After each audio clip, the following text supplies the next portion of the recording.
Good morning mga ka-Bruce the Barber Vlog. Karon guys, ang wifey guys is nagnegosyo siya, nagputo siya ng uling.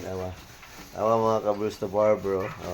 Apat, tanaw sa mga kuhan fans. Hi, mag-uling ka ninyo.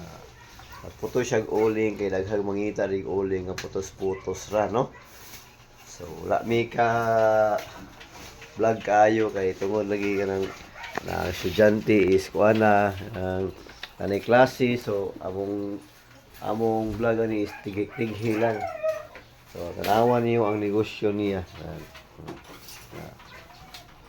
Mo siya yung negosyo nga ginagmay lang wala at least makasapar-sapar. To nagatakos siya og uling to. Tawa. Muna siya yung uling. Uling lang, may lang nakaginagmay. Narayang takos siya uling.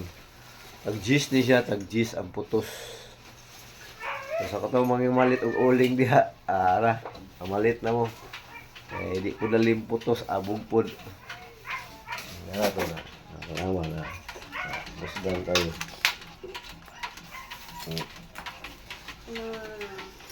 Mo niya mong negosyo diri. Sayo sa buntag putos og uling, kinaghangit ng uling, hotdan siya og putos. So once again, good morning mga ka-Bruce the Barber. There we go. Check. Yes sir.